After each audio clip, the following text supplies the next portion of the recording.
औरत ये कह दिया कि दरवाजा पे एगो बल्ब लगा दिल बनी तो हर ससुई का कोई गाड़ी दे दे के ना, लेकिन मुहुआ में से निकले हो जाता मानते नहीं थे। क्या बात है, क्या बात है।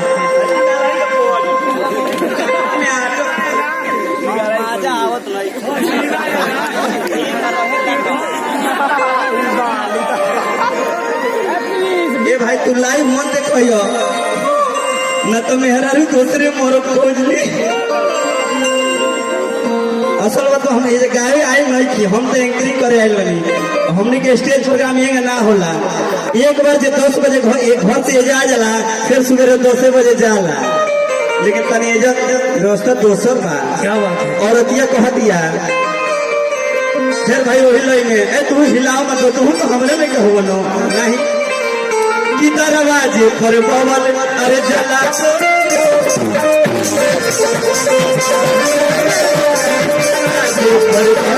जला दरवाजे पर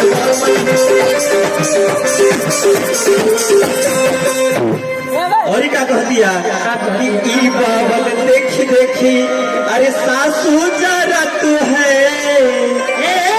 फास्ट में मत जाइए, सोलोए में रही, मजे मजे हिलत रहो खाली।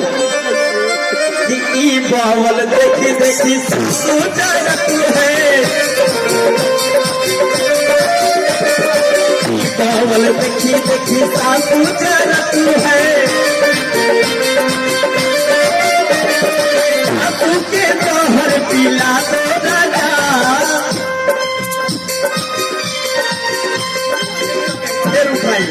मिस्टेक हो गई, माइंड मिस्टेक हो गया। देखिए भाई गलती हो जाला तो मजा ना आला बात में, भले हमरा ठीक नहीं खेगा हम जाना तानी, लेकिन मजा तो भाई जो सेटिंग बैठी तो भाई देखिए फिर उठाए पानी का मजा होता। एक के बुझाता नहीं कि मजा क्या होता। एक के तो खाली हो गाना चाहिए कि एक टिकुलिया पर 3 जना के रख ले पानी। हाँ धब धबाओ तैसा बहुत गिराओ तैसा हैंगा अच्छा तरी से। क्या बात है कि ई बावल देखी देखी सासू जरा तू है, बावल देखी देखी सासू जरा तू है।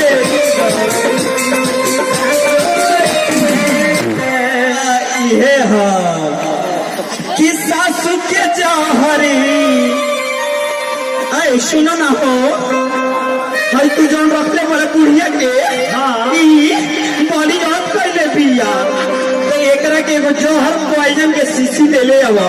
ये हमारे बावल देख देख के एकर दिमाग फ्यूज भइल बा। कौन बावल देखी भोजपुरी के गीत 2 अर्थ होला, 2 अर्थ होला भोजपुरी के गीत। एगो समझला के बा, एगो ना समझला के बा। एगो नौकू काका लो दोसर समझ ली लो, एगो पुरनिया काका लो दोसर समझ ली लो। तो बावल के कहती है बावल देख देख के औरतिया कि बोहिया बहुत जोरतिया कि सासू के जौहरी अरे सासू के जौहर पिला दो दादा।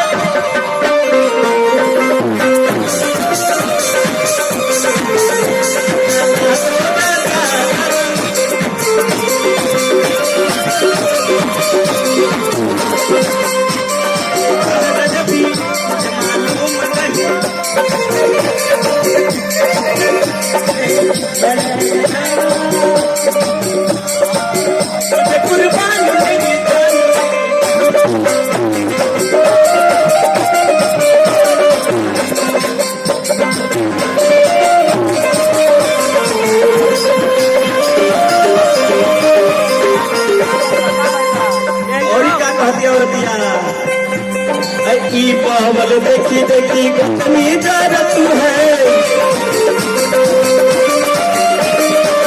बावल देखी देखी कितनी जरा तू है।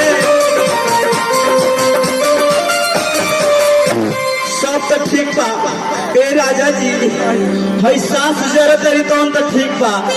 हई हम एक कमाई खैले हई देवरानी रख ले बड़ा कि झांसी के रानी रख ले बड़ा। क्या बात है। हम एक भतार के कमाई खाई लगी हमर बोल देख के चोरतिया कृष्णा भैया सास जरूरत है तो ठीक बा भाई देवरानी जो जरूरत है ये ठीक नहीं खे ई बोल देखी देखी बोल देखी देखी पतनी इजाजत है बोल देखी देखी पतनी इजाजत है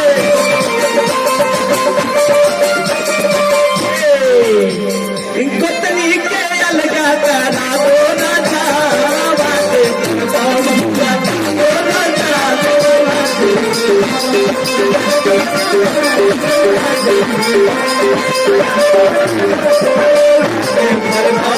जला दो ना बाते पर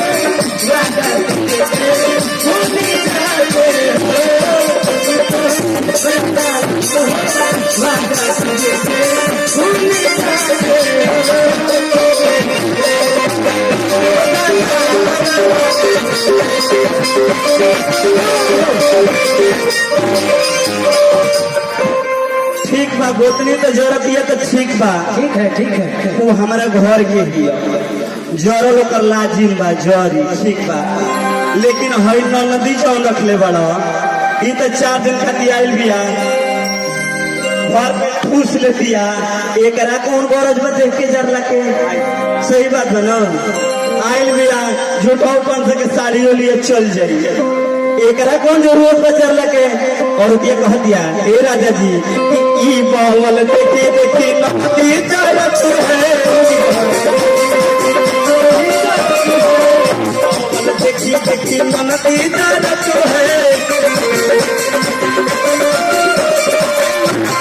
ससुरा पे भादो दादा अरे नदी के ससुरा पे भादो दादा